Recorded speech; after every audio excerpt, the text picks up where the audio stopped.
So I will introduce the panel here today. Dr. Mary Thornley has been president of Trident Technical College since 1991. She truly believes in the transformational power of education and is passionate about the community college's role in making our communities and our nation stronger, more adaptable, and better able to face the challenges of the future. Her staff here is also accomplished. We have seen the folks at the table, Yvonne Brown, who's the VP for Continuing Education at Trident. She has worked very diligently in working on that workforce training side for a long time. She's also a 33 years of faithful and dedicated service in the United States Air Force, retired as a maintenance officer. We thank you for your service. Harp is currently the director of Apprenticeships. Apprenticeships are important, and work-based learning is critical, I believe, in transforming our educational system. I, too, am a product of the apprenticeship system. I mentioned to him earlier, I went through a 4-year apprenticeship in the trades. I've not been institutionalized my whole life in higher education, and I've been a business owner and also been in that track, and that is critical to have that engagement as well as the experience and the knowledge of the opportunities for our students. So Mitchell has also in military service, 29 years in the United States Navy Reserves. We thank you for your service. He's assisted over 102 companies in developments of apprenticeships here in this region. And Melissa Stowasser is Director of High School Programs, and that is a key thing, I think, as we think about, and we have talked about earlier, that what I call intersegmental work, where we really, truly try to connect K-12 and higher education on a seamless pathway. So it's not about me this morning. I'm glad to be here, and I'm glad to represent KCTCS, whose mission is really about improving the lives and the employability of Kentuckians. So thank you.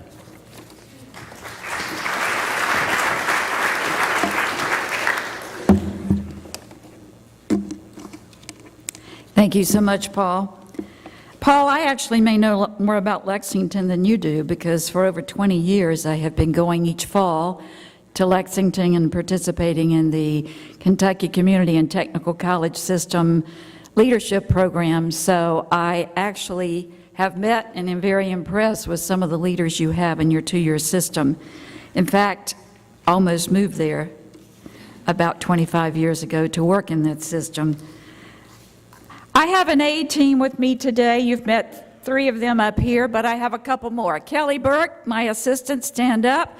If you need anything we share or want anything or want to say anything or just meet a good-looking woman, Kelly Burke. All right. Thank you, Kelly. Thank you. I also have our dean of, he's called a lot of things. It amounts to developmental studies. David Harris, stand up, please. David Harris. David, stand up again. Would you just say hello or something? All right.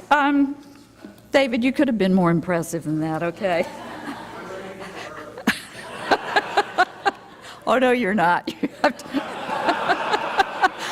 Oh, okay, it is a pleasure to be with you. You may have noticed that we didn't have to come until 11 to drink bourbon with you, but we've been here since 8. You noticed that. There was a reason for that. I wanted to size you up. Okay, I wanted to see who this audience really was. Yes, I've got your bios. I know that you're dominated by bankers. I know. Completely. 33 of you are bankers, if I remember correctly. There are many pastors. That's because there's so many bankers with you, right? I figured that out. And you've got the NAACP and the Urban League and a few people from higher ed like UK and Transylvania and Bluegrass Community and Technical College. So to all of you, welcome. And I remember when I land in the airport, there's always this big Lexmark sign welcoming me to Lexington. Where are you, Mr. Lexmark? Okay, thank you, Miss Lexmark. Okay. Thank you so much for the sign. All right, we are here to talk to you about Trident Technical College. You remember that you've heard our name mentioned numerous times. Well, here's what's going to happen if you're here for a few days.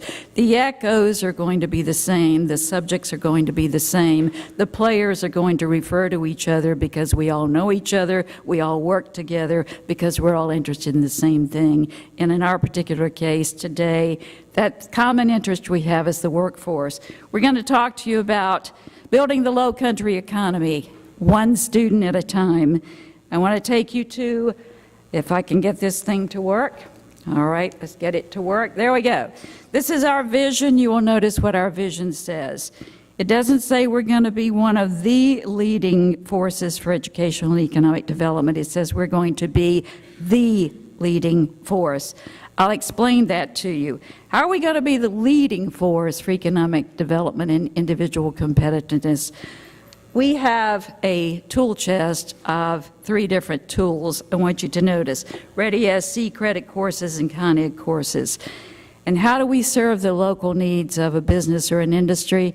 We can access 1, 2, or all 3 of those tools. Let me go to a giant customer that has also been mentioned numerous times today. And who would the most giant customer be? Who would that be? That would be Boeing. So let me just show that little 787 while I talk about Boeing. I'll apply our tool chest to how we serve the now 8,000 plus employees at Boeing. Ready SC. How many of you know what Ready SC is? Okay, that's South Carolina's training incentive program to entice new industries to come here in the first place or to stay here and expand. That's a pre-hire program that incents a lot of our expansion. For instance, with the Boeing company, well, you will notice that about 3,000 new hires went through the Ready SC program. Once somebody is hired there, a Boeing employee has to prove that they still have the skills to perform a certain task. Annually, they have to do this. You'll notice on the screen, we're showing you since Boeing came to town, opened its doors in 2011, we have performed 94,000 plus recertifications. Let me just tell you the significance of that. Boeing has relationships with colleges literally all over the world. They do not have this relationship with any other college. We actually are co-located on the Boeing campus, which some of you, I think, are going to visit. We run their research lab. In fact, one of our employees, who also, I have too big a finger. Every time we mention the military, we get applause. So Stan Johnson, retired Air Force, he runs our Boeing research lab. Go ahead. Okay. And while you're looking at Stan, okay, it doesn't want to move. I'm telling you we have 3 ways we can meet the needs of a customer, and I'm zeroing in on Boeing. One of those ways is Ready SC, one is the continuing ed, and one is all of the credit programs that we offer that you see flashing up there. I'm going to zero back again now and bring up Dr. Yvonne Brown, come on up while I try to get the right screen up there. Okay. Okay, there you go. You're on. Better luck with that.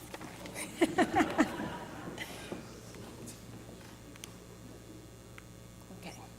Good morning.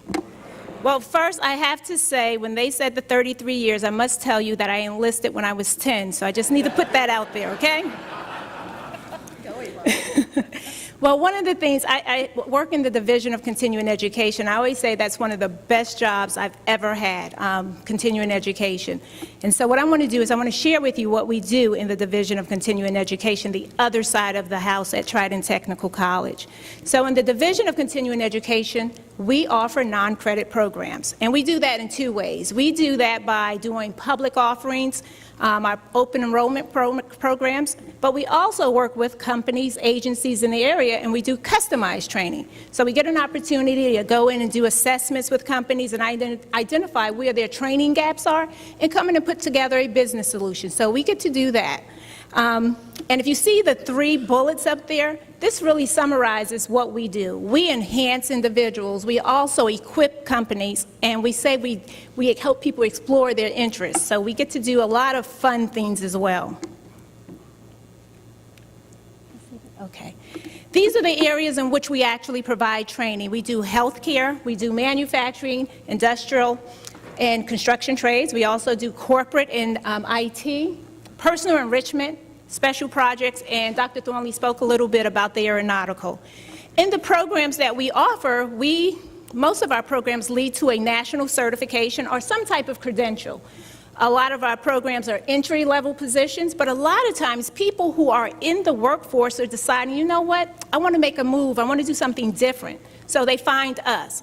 And so a lot of people have degrees and say, you know what, I don't want to go on the credit side. I don't want to go through taking English and Math 102 or whatever. And they decide to come to the continuing education side. Because a lot of people ask, are we in competition? No, we're not. We have a totally different group of people that are coming to the non-credit side of the house. Let's see if I can get this to work.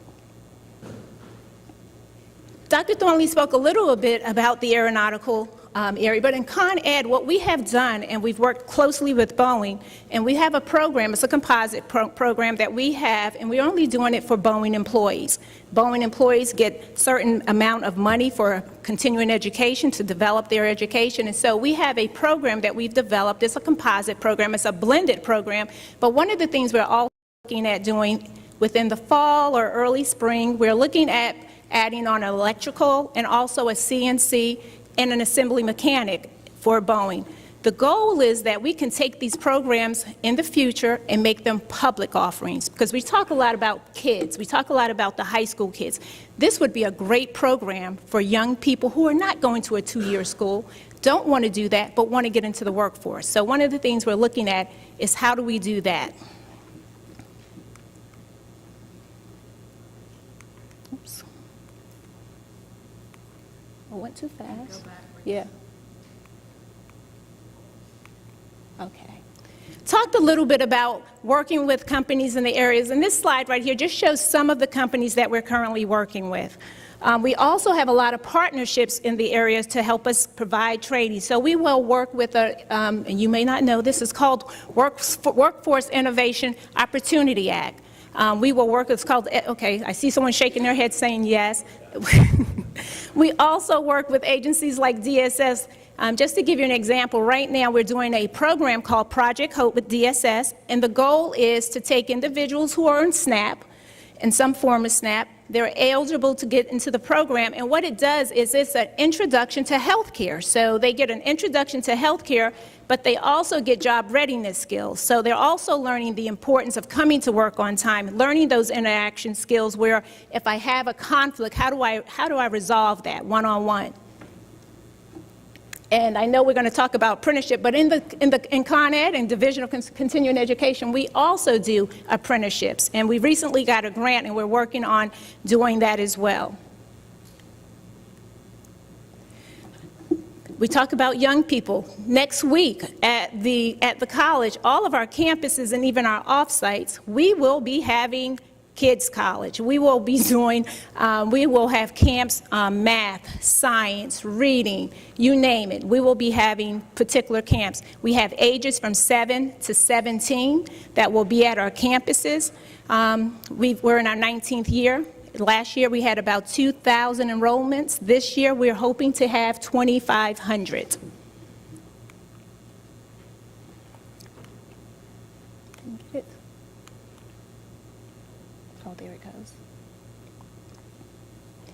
We have 4 campuses, but we also have 2 off-sites in the rural areas. We have one in Upper Dorchester, our St. George site, and we also have one in Charleston, which is St. Paul's in our Ravenel area. What we do out there is we are also looking at economic development. How do we provide training in those areas as well? We have a public computer center.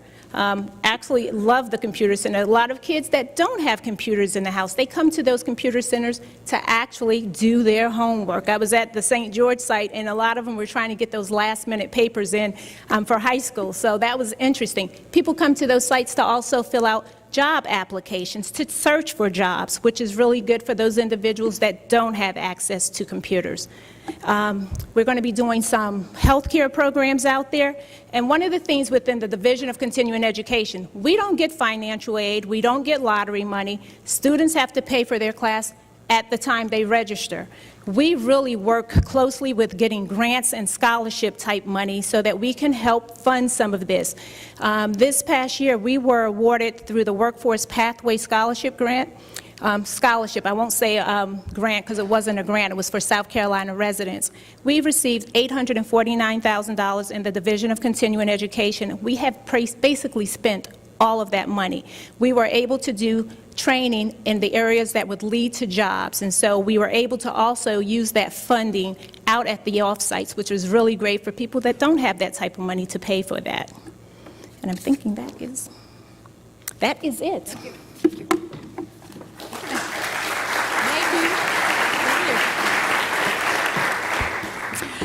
Yvonne has done a good job of highlighting for you what we do in continuing education. I want to take you back now to the credit side of the house, and I want to talk about enrollment. And I'm going back again. Okay. I want you to take a look at this and think about Lexington and your own state. I'm showing you enrollment growth comparisons. Notice the green line. And you will notice that nationally, there began a decline in higher ed attendance about the year 2010.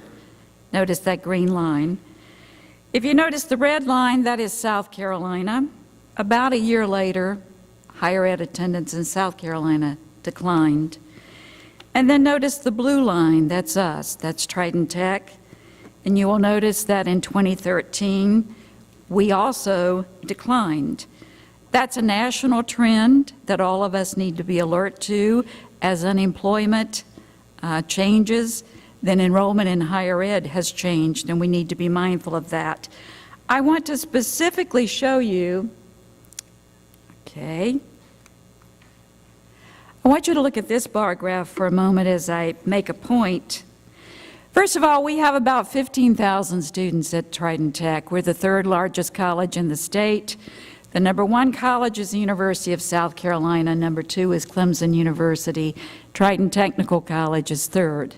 We are the largest provider of college transfer students of any college in the state. Of the 15,000 students, probably 9,000 come and say, I want to get a job. And another 5,000 or 6,000 raise their hand and say, I want to transfer to a 4-year college. So keep in mind, that's who we are. But as you look at the bar graph, notice, we serve 3 counties. If we display for you the demographics of our 3 counties, they're the blue bars. They are the blue bars. Now look at the yellow bars.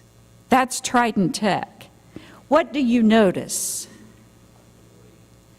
They're essentially a mirror reflection of each other, are they not? The point we're making is we have spent 15 years becoming the college that was the land of opportunity for everybody and was a mirror reflection of Berkeley, Charleston, and Dorchester counties. That is no small thing. That is absolutely essential. If you came on campus, you would also realize that the people who work at Trident Tech similarly reflect the demographics of Berkeley, Charleston, and Dorchester counties. I'm going to show you quick slides, if I can make my finger work, because I want to talk to you about who our students are, and you think about who yours are. Our median age is 24, not 18, not 20, but 24. We are female-dominated. You are probably female-dominated too. That's going to present sociological implications for the future. We have to address that. Let's get off that. Most of our students are part-time. Yours are probably the same. I want to flip to, okay, let's go backwards. A map of the United States showing you veteran population by congressional district for this past year. The higher densities of veterans are shown in the bolder colors. You will notice that our neck of the woods has a high density of veterans. In fact, you see a couple up here.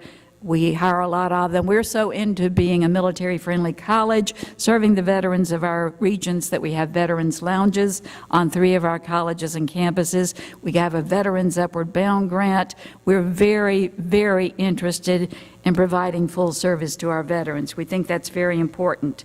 As we continue to talk about our students, next slide, I'm going to zip on over to dual credit. How many of you know what dual credit is? Raise your hand if you know. Okay, tell them what dual credit is. Dual credit is when you have high school and college, the programs, you work together to get degree credit. The high school student is taking a course that awards both high school credit and college credit. That is dual credit. That's all I will say about that, and I will introduce my next panelist, who is Melissa Stowasser. We do so much with the high schools that we actually have a director of high school programs. Melissa Stowasser. That's okay. That's great. Thank you. Thank you so much. It is such a privilege to be here. And I've got to tell you, if you want your ship to sail, you need 3 things. You need leadership, you need relationships, and you need partnerships. If you want your ship to sail, you need all 3 of those things. We happen to be very, very lucky at Trident Technical College because we have probably the most visionary leader within our college, and that's Mary Thornley. And so 18 years ago, she dropped dual credit in my lap. She said, we need somebody whose job it is to build relationships, specifically with our K-12 partners and with the high schools in specific. Back then, in 1996, the state really started doing dual enrollment, and we had 8 students who took English 101, 1 class of students at 1 high school. Today, we have over 1,600 students enrolled annually. We had 1,450 last fall semester. Enrolled in dual enrollment classes at our college, receiving high school credit for those. That's no small feat. That means that we've built strategic relationships with folks like Kim Wilson. Kim and I go way back, and he can stand here and tell you stories about those students. I could stand here and tell you stories about Kim. But since he's left and can't defend himself, I will not do that. But what we do is to work collectively together to build seamless educational programs for students. And we are very conscious about how we do that in our region. We want to make sure that we leave no child behind. Every student in our region should have the opportunity to do this. And so at Trident Technical College for years, we have been offering need-based scholarships for every student who is eligible for free or reduced lunches at their schools. We cover their tuition, and we also purchase their materials, their books for their classroom experience, which is no small cost at all. But that's our commitment to the children of the Low Country. Because if we don't make that kind of commitment, we know we cannot make the kind of changes in our region that are so essential to making our community the most vital and strongest that it can be, and to giving every student Can I barge in right there? Yes, ma'am. As we were developing this, I want to say one thing. Melissa's from West Virginia, coal mining country. Not exactly an impressive background. Right? Right. And likewise, I'm from the mill villages of North Carolina. Not an impressive background. So the last thing we ever wanted to do was to create an incredible opportunity that is only available to kids whose parents have money. So you're going to consistently hear us talk about opportunities that are not limited in any way, shape, or form to kids whose parents have money. You can't do that. And I'm not going to let her sit down yet, because in order to do that, you saw what Jarita Postlewaite was saying about the skill gap between students. Oh, she's going to do it anyway. Okay. There's a skill gap in our region, and the only way that we can make that happen is to work collectively with our schools to build really strong programs that help students achieve the skills they need to be able to do dual enrollment. They referred to a couple of those. David Harris, stand back up again. David has been working with Charleston County, and he has been sweating blood recently to put together very quickly a summer bridge program. They're giving the Accuplacer or Compass placement tests that we use to place students into college classes to their students, identifying them ahead of time, and he's worked to deliver our developmental classes to those students. We're not enrolling them. We're not getting tuition for that. We are helping the school district remediate those students and get them ready for college so that when they come to us, they come college ready, and while they're in high school, they can take advantage of these seamless educational pathways. Thanks, David. He's been such an advocate for that. Mostly the courses so far have been in general education programs, those courses that are designed to transfer to four-year institutions, because that's what our high schools have asked for. But most recently, we have really made ground moving into the area of career and technical education, and students are really dually enrolling in those programs. Part of what has helped us make that progress is the power of the partnership. So we've had the leadership, we've had the relationship, and we have the power of the partnership. This very visionary woman also created the Office of Apprenticeships so that she had someone who built relationships with businesses and industries, and that's Mitchell Harp. And collectively, Mitch and I have been fortunate enough to be engaged with a number of partners in our region to start the first youth apprenticeship programs. Okay, there we go. You will see that the Charleston Metro Chamber is a huge partner in this, and they've agreed to fund every student. The Apprenticeship Carolina group, which Mitch will probably tell you a little bit more about, is a strategic partner who helps the companies register these with the USDOL. And all of our school districts are partners in this effort.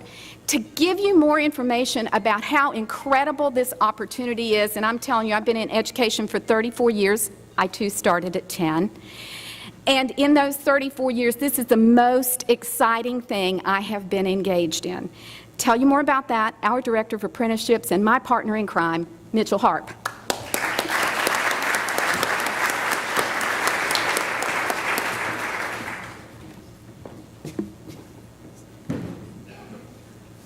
Okay, see if I can get this thing to work. I'm going to put that down. You know, as Melissa said, 18 years ago, Dr. Thornley started the Office of High School Programs. In 2007, she started the Apprenticeship Office. And really, the role of the Apprenticeship Office is to work with local companies and educate them and actually assist them in starting the United States Department of Labor registered apprenticeship programs and use Trident Technical College as their educational partner. And I always ask this to anyone, whether I'm giving a speech or talking to them, how many of you know what an apprenticeship is? An apprenticeship, you have to consist of three things. You have to consist of job-related education, something like you would get at Trident Technical College. You have to have gainful employment. You have to actually have a job, not after you finish the education, but while you're going through the education. And yes, it has to be paid. If you don't have those three components, it is not an apprenticeship. Okay? You may call it an apprenticeship, but it is not an apprenticeship. Since 2007, we have helped 102 companies start United States Department of Labor registered apprenticeship programs where they are growing their workforce. They pretty much said, you know, we can't find skilled people, so you know what, we're going to grow them ourselves. But what happened in the fall of 2013 really just changed my job completely. When I was approached by one of my current clients, Eva Rotorian, they're a drive shaft company here in Charleston, German-owned. They reached out to me and said that they had a new CEO who came in, who was German-born, looked around and said, where are all my apprentices? And the HR manager who actually called me says he wasn't talking about adults, because over in Germany they start apprenticeships after 10th grade. Okay, so he was looking at that. So she called me up and she says, can we do this? And I said, I'd love to try. But here was the problem for me. I had no clue how to get in touch with kids in high schools. So I called Melissa, okay? And we went to a meeting where we had some people, some partners at the table, and I'll be honest with you, me and Melissa dominated the meeting because we wanted to do this. And we walked out of that meeting, and I looked at Melissa walking to the car, and I said, I hope we can do this. But what happened was, from that first meeting, we convinced 5 more manufacturers in the area to start the first Charleston Regional Manufacturing Youth Apprenticeship Program, where they hired 13 kids. That's right, hired 13 kids. Instead of working at Burger King or McDonald's, they were working at places like Cummins Turbo Technologies, Eperatorian, Robert Bosch. These are all global manufacturers where when they walked into school and their friends said, hey, what'd you do this week? And they said, well, I went to go work and started learning how to build drive shafts or other sorts of parts. But since that first year, we went from 6 manufacturers and 13 kids in one industry, manufacturing, to the following year, we had 30 employers in 3 different sectors. And this year, which will be starting in August 2016, I have 64 employers with 5 different industries. And yes, they are all agreeing to hire kids. Hire kids as early as 16 years old, and they're training them to do things like become industrial mechanics, computer networking, computer programming. I have a young lady working at Mills House right here across the road. I have 4 kids working at Boeing, South Carolina while they're in high school. But really, youth apprenticeships is really a mechanism to bring the community together. It's a mechanism to bring employers, schools, higher education all together for one purpose. It's definitely a mechanism that gives employers the opportunity to get involved and actually hire people and mentor them. They want to. But most importantly, it's about opportunity for that young person. I can tell you about Shannon Brennan, who was our only female in the first group that we started, who got hired on at Cummins Turbo Technologies after the apprenticeship. She's making $35,000 a year with a full-time job, and Cummins has agreed to pay for 80% of her college if she continues it. Her mother, who was a United States Marine, looked at me and says, I have 4 children, okay? Shannon's the youngest. I don't worry about Shannon. I worry about the other 3. I can tell you about Walter Newman, okay, who works for VTL Group, which is a very small manufacturer. They probably employ 35 to 50 people, whose father called Melissa and told her, said, you know what, this program has changed my son's life. He had no direction before he entered this program, and now he has a full-time job at VTL, and VTL is paying for his education to come back to Trident Technical College and become a mechanical engineering technician. And keep in right now, he's an industrial mechanic right now, because that's what the youth apprenticeship program is. But my favorite story was about a guidance counselor who called me last year, and she was talking to me. She goes, I need you to come out to the high school and talk to a mother and a young man who were trying to get to go into the youth apprenticeship program. I went out there, and this young man, his dream was to become an engineer. And he was very smart enough. Okay, we talked for about 30, 40 minutes about the apprenticeship program. He's in the machining program. And I'm not sure he was totally convinced, okay?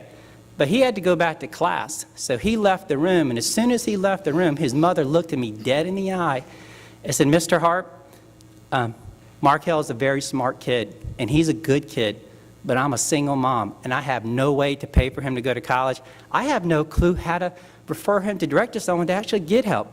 I'm hoping that he gets hired on with one of these companies, okay, and they assist him to achieving his dream. And guess what? That is happening. Youth apprenticeships are changing the Charleston community. It can change Lexington, Kentucky if you all work together, okay, and actually give those opportunities to young people. Thank you.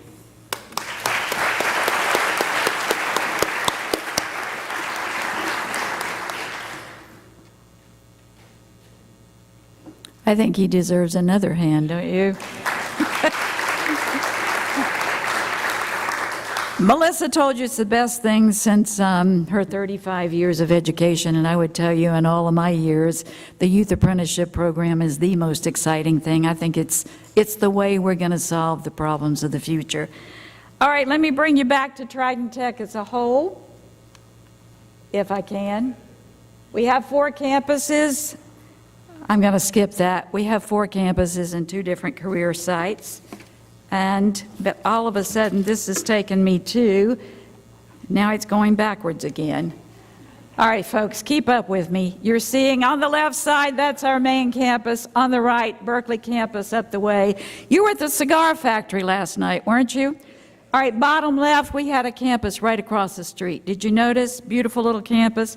Let me see what shows. This is our newest campus in Mount Pleasant, fastest growing town in the state of South Carolina. All right, let's see what else is popping up next. We have 2 career and training center sites. Yvonne mentioned what we do at both of those. The first one you see here is rural Charleston County. That is the poorest part of Charleston County. The next one you're going to see, if my finger will bring it up, is in rural Dorchester County, the poorest part of Dorchester County. We don't wait for them to come to us. We have gone to them. We also have online instruction. We've done it for years, but formally in 2011, we launched the TTC Online College and have 7 associate degrees, 19 certificates. And ladies and gentlemen, we're affordable. You can come to Trident Tech as a full-time student with lottery tuition assistance for $800 and some a semester. Our goal is to be affordable. Even with that, 81% of our students are on financial aid of some sort. I cannot tell you how much of my time I spend raising money so that no student is denied anything because they don't have money. Melissa alluded to some of that. Back again, I want to remind you, we're in an environment that is college rich. On the far left, you see, what is that? Can't see over there. The College of Charleston. On the far right, you see Charleston Southern, a private university. Bottom left is the Citadel, and on the far right is the Medical University of South Carolina. All of them are located in Charleston County. So why would I dare say we, the little two-year college, are to be the driving force for economic development? It is because if you had the presidents of all of these colleges up here on a panel, we never compete. We do not compete. They are serving a niche market. Each one of them is exemplary and serves a niche market. We don't. And each one of them knows that we are the largest provider of college transfer students. And they welcome our juniors into their classrooms. The other reason we are so important is because in this state, if you can see this bar graph, it will tell you the problem we're facing right here. The problem is the middle skilled area. This is what we do.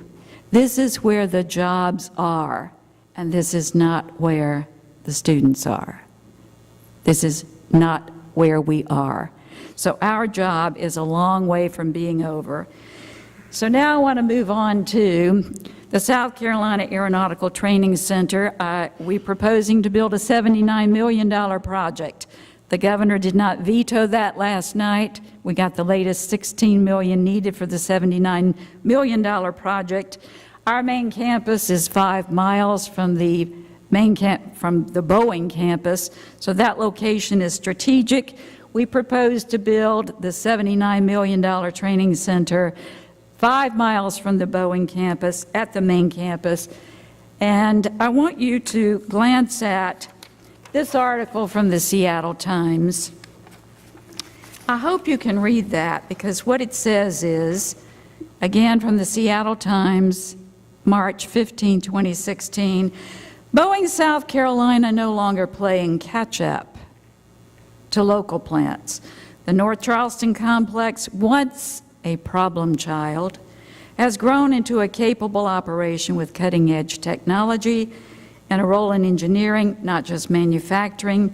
Its profile as both rival and collaborator for Boeing's Puget Sound plants is rising with each new mission. Ladies and gentlemen, the Charleston area has arrived. Let me also say this. In November 2009, Boeing broke ground for this new site in North Charleston where they were going to manufacture the Dreamliner, their 787 aircraft. The whole world took notice. There are only 3 places on our planet where wide-bodied aircraft are both assembled and delivered. One of those is France. One of those is the West Coast, and one of those is right here. When Boeing comes to town, we know, because we've studied Seattle, there is a jobs multiplier of 3.96. So what does that mean? For every Boeing job, there are almost 3 additional jobs. Now, Boeing came to town and said it would hire 6,000 employees. It's already hired 8,000. And by 2020, it needs 2,000 more.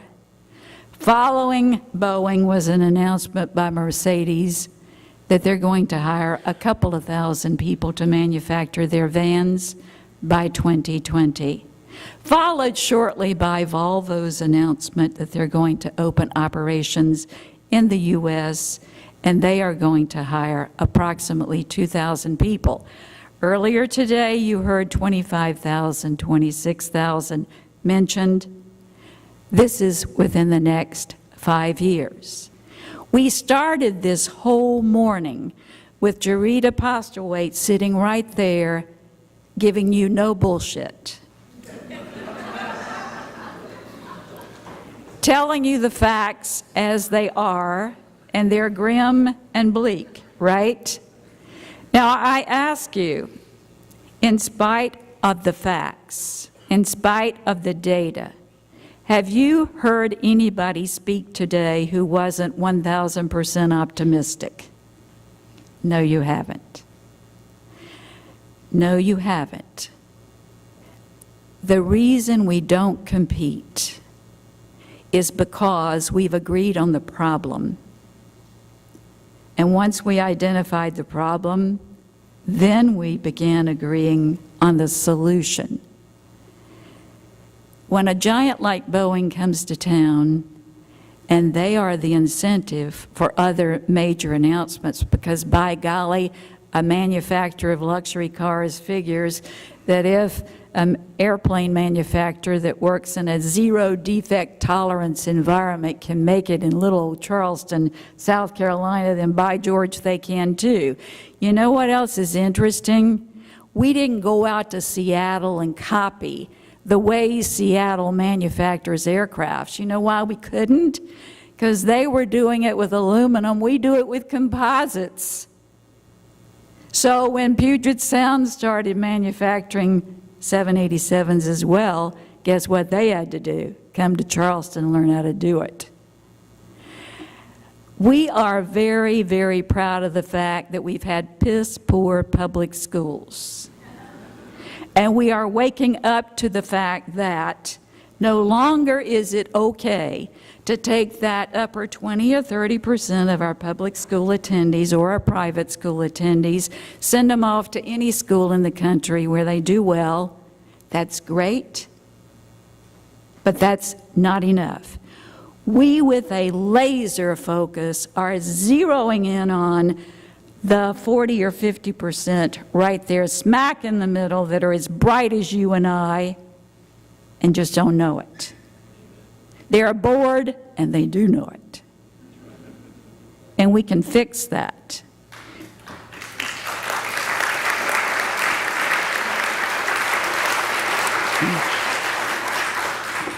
I think the reason that all of us are optimists is because we rely on the data.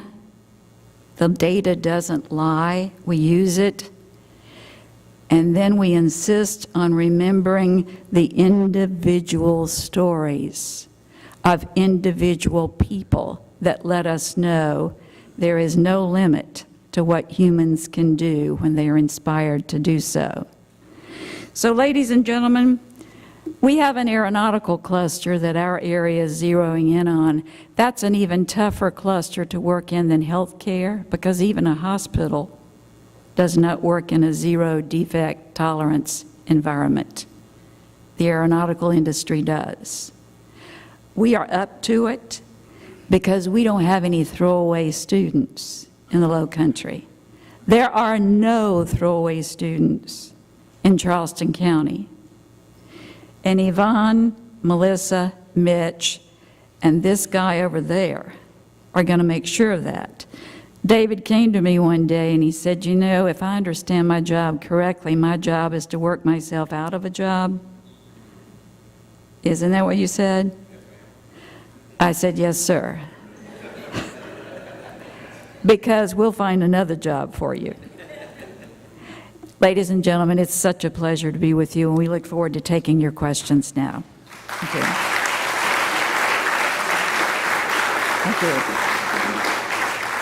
Thank you. Thank you. With your permission, can we ask for a few questions? Yes. Thank you. I'm paying attention. No bullshit here.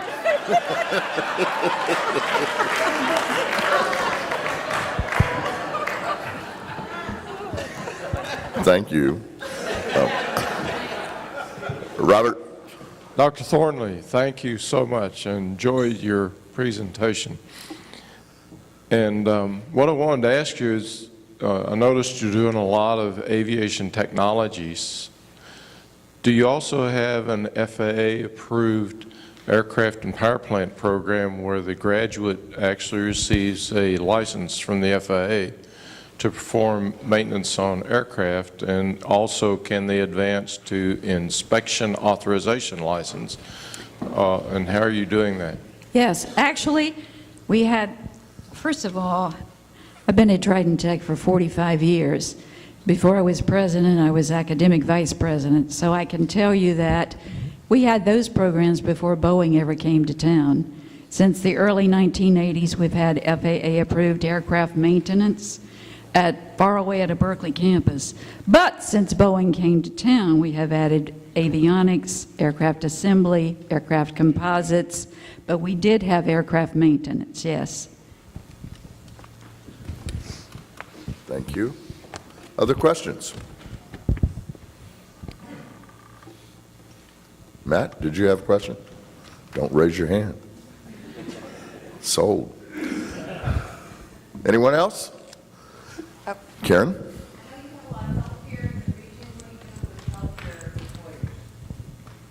Healthcare employers. Sure, absolutely. Okay. We have about 20 different programs in healthcare, everything from coding to rad tech to EMT. We have a nursing program with about 1,000 students in it. We're the largest provider of nursing education in the state. And I think all of you know that two-year nursing graduates take the same tests that four-year graduates take, and it's always a pleasure that our graduates do as well or outperform our baccalaureate granting nurses. So we're struggling to meet that need. We built a $30 million nursing and science building and occupied that for the first time in 2014. And I'll tell you what's interesting about that. The medical university, we went to them to assist us with developing the sim labs, the simulation labs. So we actually have the finest sim labs in the state, even better than medical university. They helped us develop them. I make a joke of it. We've got a woman that delivers triplets every day, 365 days a year in our sim lab. And we have a man that keeps having a heart attack in our sim lab every single day. So thank you for the question.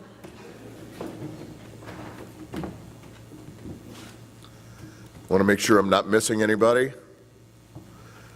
Great. Linda, could you assist me, please? We really want to thank all of you for being a part of our panel today.